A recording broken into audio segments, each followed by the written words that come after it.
wabarakatuh. Perkenalkan, saya Nadia Nudiana Faizia dengan NIM 2368031024040. Pada kesempatan kali ini saya akan membahas pasar uang dan pasar modal. Adapun beberapa subbab yang akan saya bahas pada kesempatan kali ini. Yang pertama, definisi dari pasar uang. Yang kedua, pelaku dari pasar uang. Ketiga, fungsi dari pasar uang dan tujuan dari pasar uang. Nah, yang kedua ada pasar modal. Definisi dari pasar modal, jenis-jenis pasar modal, dan entitas yang terlibat dalam pasar modal. Apa sih pasar uang itu? Pasar uang atau money market merupakan pasar yang menyediakan sarana pengalokasian dan pinjaman dana jangka pendek. Jangka waktu surat berharga yang diperjualbelikan biasanya kurang dari 1 tahun. Karena itu, pasar uang merupakan pasar likuiditas primer.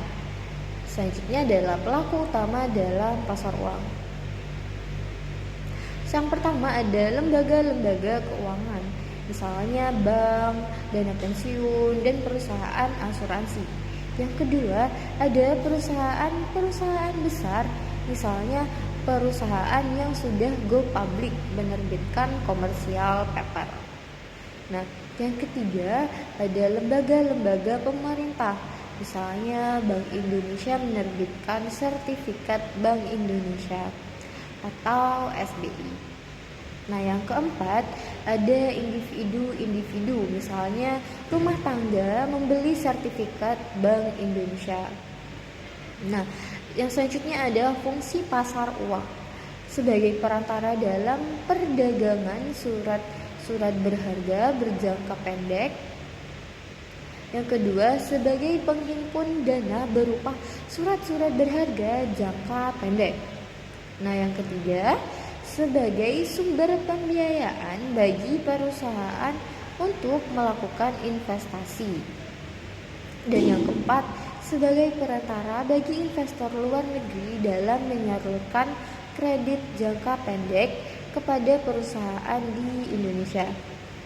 Nah, dan terakhir ada tujuan. Tujuan dari pihak yang membutuhkan dana yaitu untuk memenuhi kebutuhan jangka pendek. Nah, yang kedua untuk memenuhi kebutuhan likuiditas, dan yang ketiga untuk memenuhi kebutuhan modal kerja. Keempat dan terakhir sedang mengalami kalah clearing. Nah, yang selanjutnya tujuan dari pihak yang menanamkan dana. Yang pertama, untuk memperoleh penghasilan dengan tingkat suku bunga tertentu. Yang kedua, membantu pihak-pihak yang mengalami kesulitan keuangan. Yang ketiga, spekulasi. Nah, selanjutnya adalah pasar modal. Menurut buku Efek Engage yang dikeluarkan Ferenczi Ford dan Efek Ten Hadel pada tahun 1939, transaksi efek telah berlangsung sejak 1880. Namun dilakukan tanpa organisasi resmi, sehingga catatan tentang transaksi tersebut tidak lengkap. Nah, pasar modal ini merupakan yang tertua keempat untuk tingkat Asia setelah Bombay, Hong Kong, dan juga Tokyo. Awal mula kenapa pihak pemerintahan Belanda mendirikan bursa efek di Batavia ini karena pada awal abad 19 tersebut berbagai perkebunan sedang dibangun secara besar-besaran. Yang kedua dan selanjutnya adalah jenis-jenis dari pasar modal. Yang satu ada pasar perdana. Pasar perdana adalah penjualan perdana efek atau penjualan efek oleh perusahaan yang menerbitkan efek sebelum efek tersebut dijual melalui bursa efek. Yang kedua ada pasar sekunder. Pasar sekunder adalah penjualan efek setelah penjualan pada pasar perdana berakhir. Pada pasar sekunder ini, harga efek ditentukan berdasarkan kurs efek tersebut. Naik turunnya kurs sesuatu efek ditentukan oleh daya tarik-menarik antara permintaan dan penawaran efek tersebut.